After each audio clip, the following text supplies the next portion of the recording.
Again, last video I'm gonna make, maybe the last one. I don't know if I could think of something else. I'll make another video. But here I'm leaving, and in this video I just want to mention on the first video when I told Kevin, I said, hey, you're trying to you're threatening to call the cops if I don't leave. If you notice, he didn't deny that, and you'll notice that I said it loud enough. And so that's proof that because I don't have him on video saying that he was gonna call the cops. I don't think so.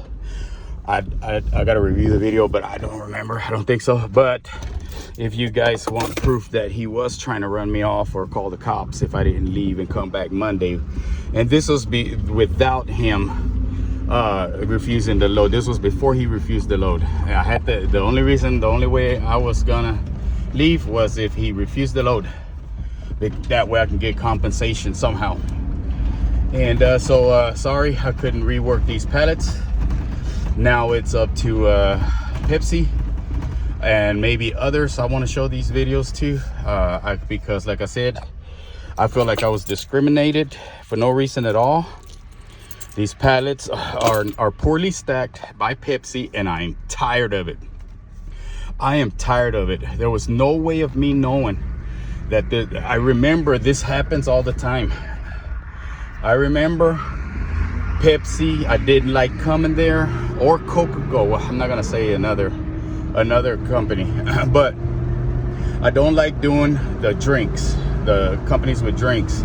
But here's the thing, Uber and like other brokers, they don't tell you the details of these companies because the drivers know. The drivers know, and the brokers do not want. And the brokers, they make you sign the Raycon first, and then when you get the Raycon and the information, then you're screwed. Why? Because they have a cancellation policy, and you get punished for canceling a load.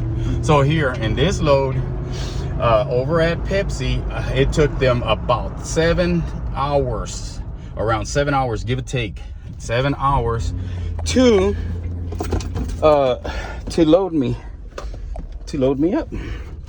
And most of these companies don't want to pay detention. Fortunately, this one is working with me on detention, but that doesn't make up for what happened to me over at the receiver. I need somebody to address this problem where the shipper is not stacking these pallets properly, and they're taking it out on us drivers. They're punishing us. We get to the other place, and you see what happened to me, man. They didn't even tell me. They'd already started on a truck that wasn't even half the time there, that came in and parked next to me. They had already started on that truck, and that's what burned me up. And I went and I knocked on the door and I said, hey man, what's going on? Oh, your pallet is shifted. You know, your load is shifted. That's what they said. You have a shifted load. So I said, okay, well, why didn't anybody tell me? Why didn't anybody tell me? And they didn't. For that response, there was no response for that. So I just told them, well, y'all need to hurry up and unload me. I'm ready to go. So I went back to my truck, and that's when Kevin came out and knocked on my truck. He's the one that told me that there's a problem and that they weren't gonna unload me. I said, why? He said, because you have a shifted load. And when I opened my doors, I saw it was just those 2 pallets. He said a shifted load, which means most of the load, right? Okay, these 2 pallets here, I told him, all right, well, let me get in there. And I'm going to stack them. He said, you're not touching this freight. You're not touching it. I said, what do you mean I'm not touching it? He said, get the hell out of here. Get your foot off the door. Get your foot out the door. I'm calling the cops. I said, man, what the hell, man? He said, go. He said, go. I got part of the video. I went and started recording a little bit after that. And this guy was literally not giving me a chance to fix the pallet. And they said they weren't going to fix it themselves. And for me to get the hell out of there, this was Saturday morning.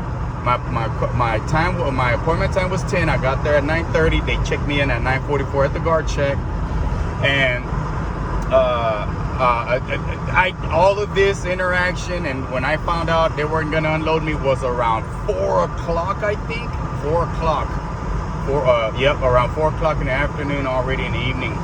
So that's ridiculous. That's ridiculous. So this guy Kevin, he came out there to run me out of this company, and without offering any leniency or anything, the guy was aggravated against me and was telling me to get the hell out or he was going to call the cops. I said no, I couldn't leave unless he either refused the load, because he was telling me to come back Monday, and I can't, because I need proof of what he was trying to tell me to do so that I can get compensated. I need at least storage fees. I need storage fees with storing this product in my trailer over the weekend. I'm going to need, because I was gonna work on Labor Day. I was gonna find a load so that I can make some money. Now I'm stuck with their load on Labor Day. This is from Saturday, the delivery time.